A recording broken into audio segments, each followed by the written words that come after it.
Hello, I'm Mantastic and Fantastic, and today I'm going to be talking about version 17.0, which just went live last night. So, basically, version 17.0 is essentially a quality of life slash visual update. For the most part, the vast majority of the changes take place in the Monsters tab, the Shop tab, and the Friend tab. And as from what you notice already, there are new visuals, like things have a little bit of images to go along with it. So, I'd say for the most part, if you were a newer player or brand new to pad especially, these might be a little helpful. They give you a little bit of information, like you can get a little bit of idea of what each tab does without necessarily having to Google it. Like it just shows a little bit of the image that corresponds to the function it does perform. So perhaps one of the biggest ones is the Extra Enhancements tab. So if I click Extra Enhancements, this actually opens up a brand new tab, and it shows us all the 6 options we can take. But I like the fact that it does include a little bit of text. Like when it says Skill Level Up Fusion, it says Use Skills Quicker. That's helpful because, again, if you're new to the game, a lot of this may not necessarily be intuitive. You can enhance to get to plus 297s, Awakening of Latent Tomadras, use plus points to roll Super Awakenings. Like, these are all quite helpful little bits of tidbits.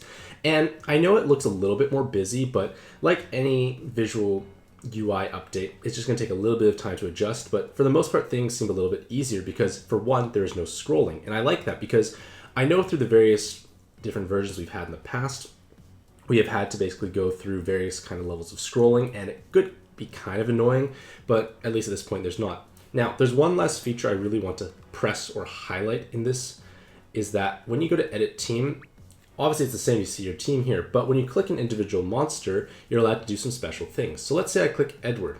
I could then swap him to a different leader. I could enhance him. So let's press the enhance button right now. So when I press the enhance button, I have all of these wonderful options. I could level him up, I could ultimate, or I could evolve him or unevolve him, give latent awakenings, and if he had room for like skill ups, plus eggs, awakenings, or level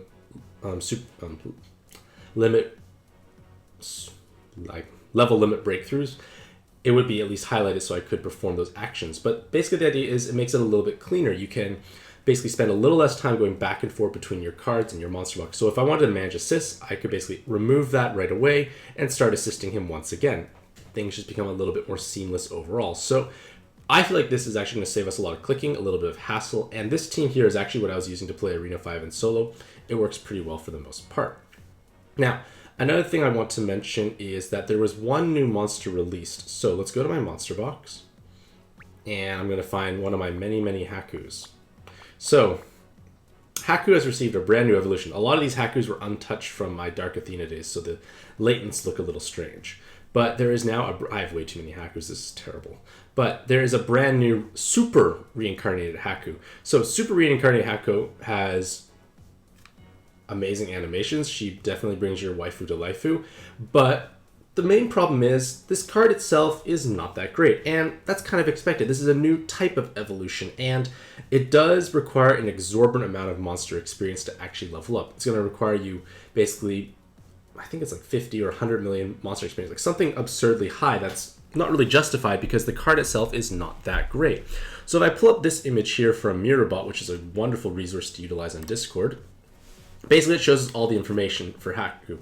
So she could gain 5 TPAs, she could become Bioimmune, could gain VDP, tape, or the dungeon bonus. But the problem is, it's going to require you lots of resources to get to this point. And for a leader that's only 2.25 times health, 43.75% damage reduction, and 225 times attack, it's not that amazing is the main issue. Like, you do have to use dark cards, but you also have to match fire, water, and dark. So you've got a triple color clause, you're restricted to using only dark cards. It's just going to make your life a little bit more difficult. And if this had come out maybe a year and a half, 2 years ago, this would have been amazing. But the problem is, it's just not where we want it to be at this point in time for leaders, especially when you take into account their evolution materials and the monster experience required. In fact, the evolution materials will actually require you to have Rainbow Event Medal and a gem from a Descend that's we don't even have yet. It comes on Friday. So you can't even make it at this point in time. But the point of the matter is Haku is starting this new chain of evolution. So right now in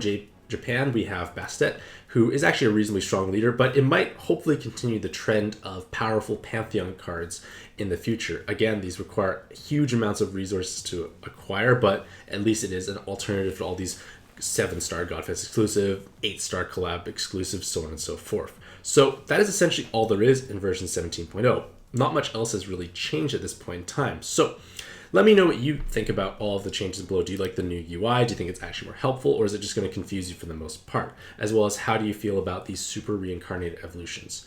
Hopefully you'll have a fantastic day. I wish you all the best luck in your own pad adventures, and happy puzzling.